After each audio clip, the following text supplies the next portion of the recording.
Sweden میں court کے سامنے باقاعدہ قرآن مجید کو جلایا گیا ہے۔ مسلمان کوئی کام کرتے ہیں، کوئی جذباتی پن دکھاتے ہیں جب، تو یہ یورپی کنٹریز چیختے ہیں کہ یہ مسلمان جذباتی ہوتے ہیں، مار دھاڑ کرتے ہیں، قتل و غارت کرتے ہیں۔ علماء اس قتل و غارت کی بھی مخالفت کرتے ہیں،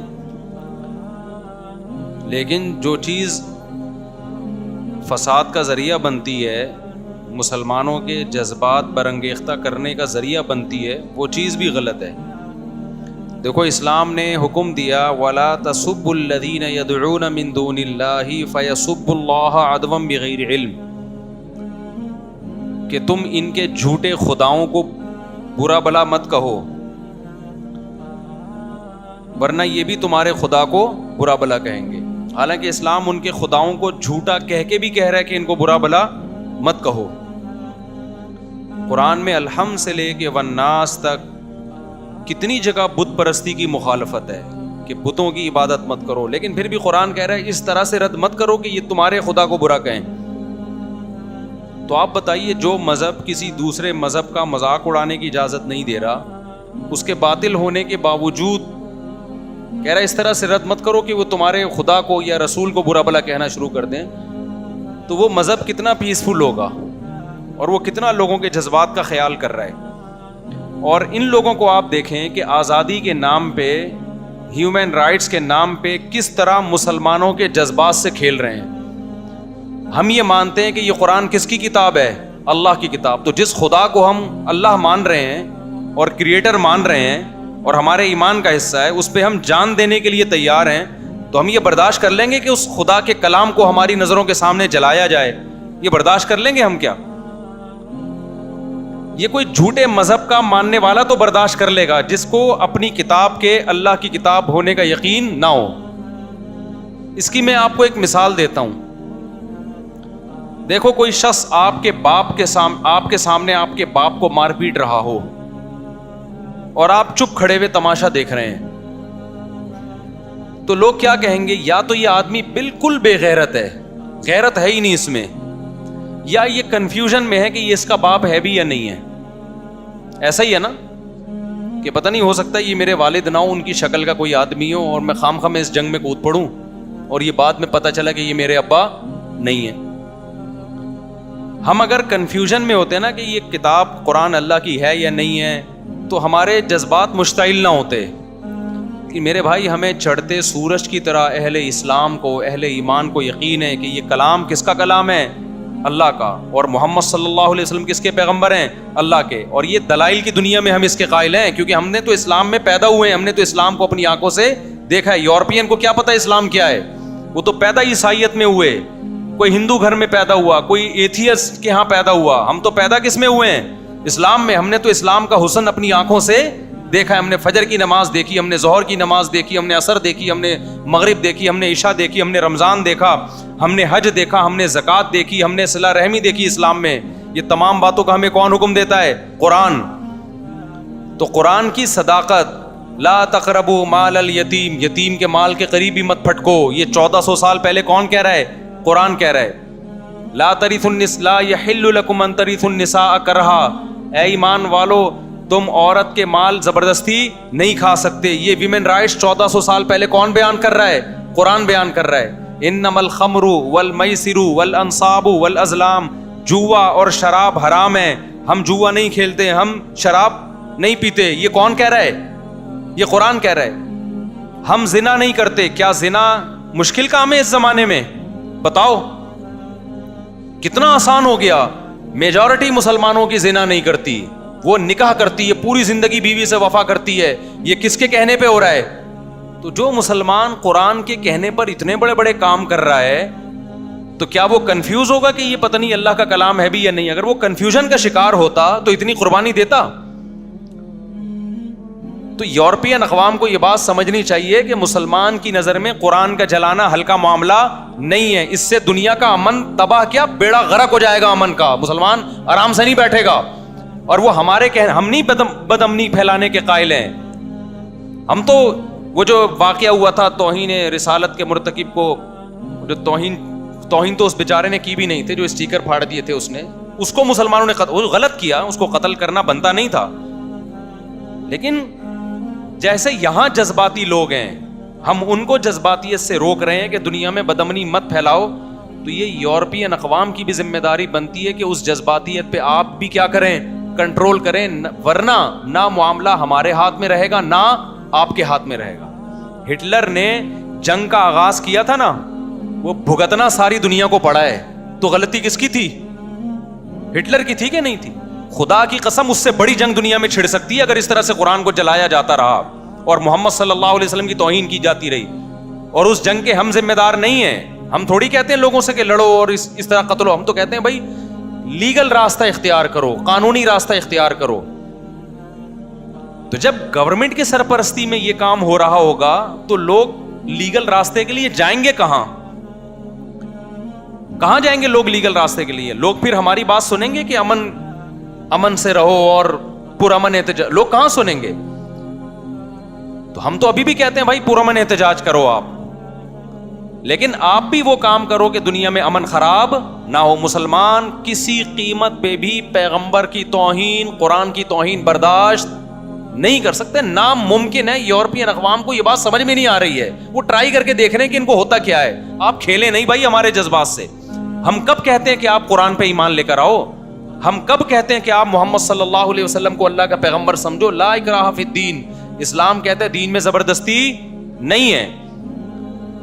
لیکن آپ کو ہم قرآن جلانے نہیں دیں گے, محمد صلی اللہ علیہ وسلم کی توہین کرنے نہیں دیں گے. آپ محمد صلی اللہ علیہ وسلم سے اختلاف بھی کر سکتے ہو, آپ کے مشن پہ اختلاف کرو, جیسے کہ ہمیشہ سے غیر مسلم اعتراض کرتے رہے ہیں. اعتراض کرنا الگ چیز ہے, توہین کسی قیمت پہ مسلمان برداشت نہیں کر سکتا. اب اس کا حل کیا ہے؟ تو پہلا حل تو یہ ہے کہ آپ جس حد تک ممکن ہو سوشل میڈیا پہ اپنا احتجاج ریکارڈ کروائیں. اس احتجاج کا بڑا اثر پڑتا ہے دنیا پہ. وہ جب دیکھتے ہیں نا کہ سارے چپ کر کے خاموش بیٹھے ہوئے ہیں, تو وہ سمجھتے ہیں کہ مسلمانوں میں غیرت آہستہ آہستہ کیا ہو رہی ہے, ختم. جس حد تک بھرپور آپ احتجاج ریکارڈ کروا سکتے ہیں آپ ریکارڈ کروائیں. نمبر 2, جتنا پرامن احتجاج ہو سکتا ہے کریں. میں پرامن اس لیے کہہ رہا ہوں کہ ہمارے یہاں بعض جذباتی لوگ کہتے ہیں کہ مولوی صاحب یہ پرامن سے قابو میں آنے والے نہیں ہیں. دیکھو, اگر آپ بدامنی پھیلاؤ گے نا, اس کے سائیڈ افیکٹ زیادہ ہیں. کچھ فائدے تو ہیں لیکن سائیڈ افیکٹ کیا ہیں, زیادہ. اس سے ہوگا کیا؟ غیر مسلم لوگ کہتے ہیں کہ تم جب جذباتی ہو, تم لوگ جب یہ کچھ کر رہے ہو, تو ہم پھر اگلا اسٹیپ اس سے بھی بڑا کریں گے. پھر وہ اگلا اسٹیپ اس سے بھی زیادہ خطرناک ہوتا ہے. تو باز نہیں آتا کوئی ان چیزوں سے. تو آپ احتجاج کریں پرامن, لیکن اس کا جو اس کام کو جو صحیح معنی میں کنٹرول کر سکتے ہیں نا, وہ مسلم حکمران کر سکتے ہیں. ماضی میں عمران خان نے, سابق وزیر اعظم نے آواز اٹھائی تھی, اس سے زیادہ پرزور آواز ہمارے وزیر اعظم صاحب کو چاہیے کہ وہ اس پہ اٹھائیں. وزیر خارجہ کو چاہیے آواز اٹھائے, سویڈن کے وزیر خارجہ سے ملے, وہ اس کے سفیر سے ملے. وہ سعودی عرب کو چاہیے احتجاج کرے, UAE کو چاہیے احتجاج کرے, مصر کو چاہیے احتجاج کرے. دنیا کے جب سارے اسلامی کنٹریز کے سربراہان سویڈن پہ دباؤ ڈالیں گے تو سویڈن کی گورنمنٹ اس عمل سے روکنے کے لیے قانون سازی کرے گی, اور جس شخص نے یہ کام کیا اس کو پکڑ کے سزا دے گی. وہ اس سے مسلمانوں کے جذبات ٹھنڈے ہوں گے. تو آپ پر بھی لازم ہے کہ آپ اپنے حکمرانوں پہ دباؤ ڈالیں, کیونکہ حکومتی لیول پہ جو کام کیا جاتا ہے وہ آرگنائزڈ ہوتا ہے, وہ تمیز سے کام ہوتا ہے, اور اس کا اثر زیادہ ہوتا ہے. عوام جب اپنے طور پہ توڑ پھوڑ, مار دھار, قتل و غارت شروع کرتی ہے, اس کے فائدے کم ہوتے ہیں, سائیڈ افیکٹ اس کے بہت خطرناک ہوتے ہیں, بہت گھناؤنے نتائج ہوتے ہیں اس کے. تو اس لیے اپنے حکمرانوں پہ بھی سوشل میڈیا پہ دباؤ ڈالیں کہ بھائی آپ آواز کیوں نہیں اٹھا رہے. ہمارے سفیر کو چاہیے آواز اٹھائے, سویڈن کے سفیر سے ملے, دباؤ ڈالا جائے, یونائٹڈ نیشن میں اس مسئلے کو اٹھایا جائے کہ ہماری نظر میں یہ مسئلہ ہلکا نہیں ہے. دیکھیں, پوری دنیا میں چند اصول ایسے ہیں جن کو ساری دنیا مانتی ہے. یونائٹڈ نیشن مانتی ہے ان قوانین کو, یعنی بناتی ہے اس کے لیے, ان اصولوں کے لیے قوانین. وہ کیا ہے کہ دنیا میں بدامنی اور نقض امن کوئی بھی برداشت نہیں کرتا کسی کے. دیکھو, یوٹیوب کی پالیسی ہے, ہم جب قربانی کے جانور ذبح کرتے ہیں, آپ ولاگ بنائیں, لیکن جانور ذبح کرتے ہوئے آپ یوٹیوب پہ نہیں ڈال سکتے. کیوں؟ وہ کہتے ہیں بھائی غیر مسلم کو یہ عمل پسند, وہ جانور کو تڑپتا نہیں دیکھ سکتے, خون نکل رہا ہے, ٹھیک ہے ان کی پالیسی ہے بھائی. تو ہم بھی کہتے ہیں یار اگر آپ کو پسند نہیں ہے تو ہم اس لا کو کیا کریں گے, کیونکہ یہ قربانی تو ہمارا گھر کا مسئلہ ہے نا, ہم پوری دنیا کو تھوڑی دکھائیں گے اس کے بھائی ہم جانور ذبح کر رہے ہیں, ان کو تکلیف ہو رہی ہے تو ہم نہیں دکھائیں گے آپ کو. ایک جگہ سارے غیر مسلم بیٹھے ہوئے ہیں, آپ اونچی آواز سے اذان دے رہے ہیں اور وہ کہتے ہیں ہمیں نہیں سننی, تو شریعت بھی کیا کہتی ہے بھائی انہوں نے تھوڑی نماز پڑھنی ہے, نماز تو آپ نے پڑھنی ہے نا, تو آپ مسلمانوں کے لیے اذان دیں, ان کو پسند نہیں ہے تو آپ کیا کریں گے, خاموشی اختیار کریں گے آپ یا آہستہ آواز میں اذان دیں گے آپ. تو جب آپ کا اپنا کنٹری ہے, آپ کا اپنا ملک ہے تو ٹھیک ہے, پھر آپ جیسے چاہیں چلیں, لیکن جب دوسرے کا ملک ہے, دوسرے کا کنٹری ہے, تو آپ کو اس کے لا کو فالو کرنا پڑے گا. تو یہاں بھی ایسا ہی ہے کہ ہم جب یہ کہتے ہیں کہ بھائی ہم گائے ذبح کر کے یوٹیوب پہ نہیں ڈال رہے, فیس بک پہ نہیں ڈال رہے, دوسروں کے جذبات کو کیا ہوتی ہے, ٹھیس پہنچتی ہے, اور ہم یوٹیوب کے اس قانون پہ احتجاج بھی نہیں کر رہے, ہم کہتے ہیں بھائی ٹھیک ہے آپ نے قانون بنایا سارے انسانوں کو سامنے رکھے تو ہمیں فالو کریں گے. تو جب اتنے سے جذبات کو ٹھیس پہنچانے کی اجازت نہیں ہے کہ جی اس کو گائے ذبح ہوتا پسند نہیں ہے, تو آپ 1 ارب مسلمانوں کے, 1 ارب سے زیادہ مسلمانوں کے جذبات گائے ذبح ہونے سے کسی غیر مسلم کو اتنی ڈپریشن نہیں ہوگی. نبی صلی اللہ علیہ وسلم کی توہین اور قرآن کی توہین سے 1 ارب سے زیادہ انسان ہیں جن کے جذبات صرف مجروح نہیں ہوتے, بے پناہ مجروح ہوتے ہیں. تو یہ چیز دنیا میں نقض امن کا, بد امنی کا سبب ہے. یہ ایسی چیز ہے جس کو غیر مسلم بھی مانے گا اگر اس میں عقل ہوگی. تو سویڈن کی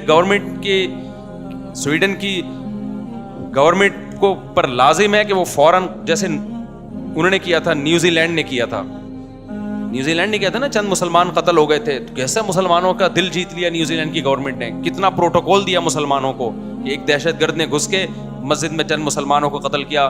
اب میں دنیا میں جہاں بھی جاتا ہوں, نیوزی لینڈ کے اس واقعے پر ساری دنیا کے مسلمان نیوزی لینڈ گورنمنٹ کو سپورٹ کرتے ہیں اور تعریف کرتے ہیں, یار نیوزی لینڈ گورنمنٹ نے ہمارے دل جیت لیے. تو اگر سویڈن کی گورنمنٹ یہ کام کرے گی بھائی, یہ آپ دنیا میں بدامنی کا ذریعہ بنو گے, ساری دنیا آپ کو برا بھلا کہے گی, ساری دنیا آپ کو پر جو ہے وہ لعنت بھیجے گی. تو اس لیے سوشل میڈیا پہ جتنا احتجاج کر سکتے ہیں کریں آپ. اور دوسری بات یہ, اپنے حکمرانوں پہ دباؤ ڈالیں کہ وہ اس پر اپنا احتجاج ریکارڈ کروائیں, سویڈن کے سفیر سے ملیں, ان کی وزارت خارجہ سے ملیں, ان پہ دباؤ ڈالیں. جب حکومتی سطح پہ دباؤ آئے گا نا, دیکھو انڈیا میں مسلمانوں پہ ظلم شروع ہوا, جب سعودی عرب نے دباؤ ڈالا تو ظلم میں کمی آئی, پھر جب سعودی عرب کی طرف سے دباؤ کم ہوتا ہے پھر ظلم بڑھنا شروع ہو جاتا ہے. تو گورنمنٹ لیول پہ جو کام ہوتا ہے وہ بڑا اسٹرانگ ہوتا ہے, لیکن گورنمنٹ جمہوری ہے وہ جب ہی کرتی ہے جب پبلک کا دباؤ ہوتا ہے. پبلک کا دباؤ نہیں ہوگا تو حکومت بھی آرام سے بیٹھ جائے گی.